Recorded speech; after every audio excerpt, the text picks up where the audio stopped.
목사님 안녕하세요. 네, 목사님 반갑습니다. 성도 여러분, 오늘 우리가 함께 나눌 말씀은 바로 사도행전입니다.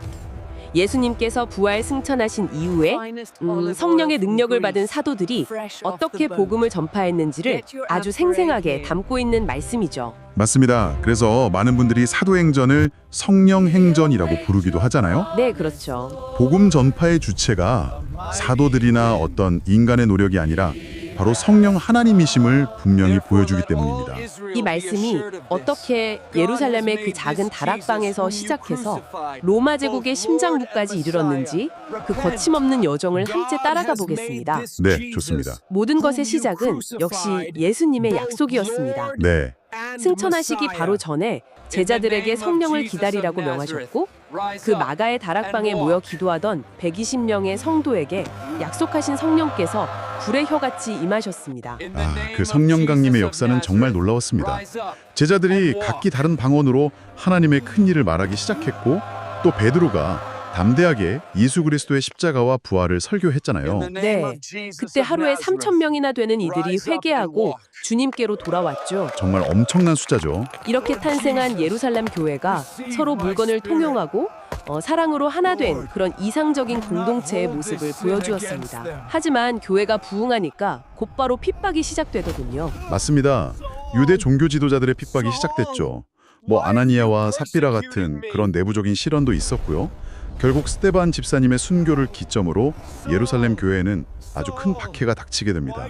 네, 하지만 성도 여러분, 이 박해가 끝이 아니었습니다. 오히려 새로운 시작을 위한 하나님의 섭리였죠. 바로 그겁니다. 박해로 인해서 흩어진 성도들이 가는 곳마다 복음의 씨앗을 뿌리는 자들이 되었어요. 네, 벨립 집사님 같은 경우 유대인들이 멸시하던 사마리아에 복음을 전했고 거기서 수많은 사람들이 주님을 믿게 되었잖아요.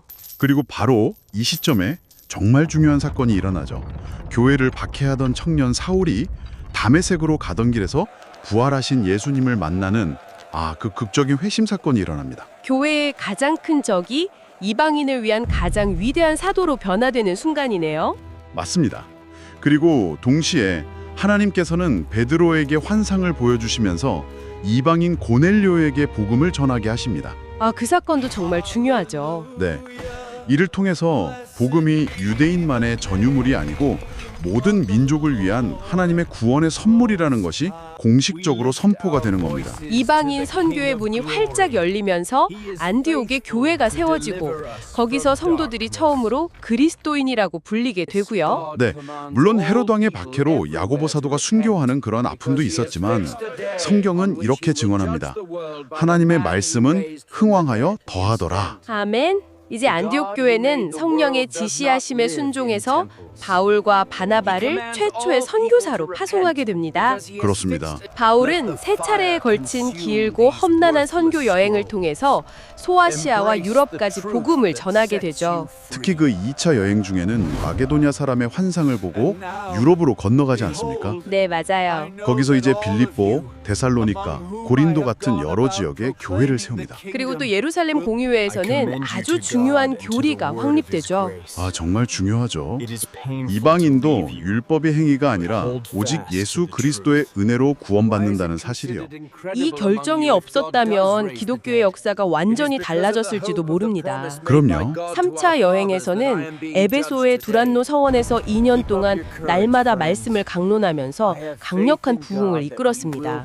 네, 그런데 바울은 예루살렘으로 돌아가면 큰 결박과 환란이 기다리고 있다는 걸 알고 있었어요. 알았지만 내가 달려갈 길과 주 예수께 받은 사명, 곧 하나님의 은혜의 복음을 증언하는 일을 마치려 하면은 나의 생명조차 조금도 귀한 것으로 여기지 아니하노라, 이렇게 고백하면서 사명의 길을 멈추지 않았죠.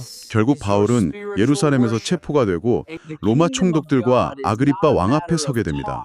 하지만 그는 그 재판의 자리조차도 자신의 회심과 복음을 변증하는 설교의 기회로 삼았어요. 맞습니다. 그리고 마침내 황제에게 상소해서 죄수의 몸으로 로마로 압송됩니다. 로마로 가는 길에 유라글로라는 광풍을 만나서 배가 파산할 위기에 처하기도 했지만 하나님의 보호하심으로 모두가 구원을 얻고 로마에 도착하게 됩니다. 네, 그리고 사도행전의 마지막 장면은 참으로 인상적입니다. 그렇죠. 바울이 로마의 셋집에 머물면서 자기를 찾아오는 모든 사람에게 하나님의 나라를 전파하며 주 예수 그리스도에 관한 모든 것을 가르쳤다고 하죠. 그것도 담대하게 거침없이 가르쳤다는 말씀으로 끝을 맺습니다. 성도 여러분, 사도행전은 28장에서 이렇게 끝나지만 복음의 말씀은 결코 멈추지 않았습니다. 네, 핍박과 환란, 광풍과 결박, 그 어떤 것도 하나님의 복음이 전파되는 것을 막을 수는 없었습니다. 그렇습니다.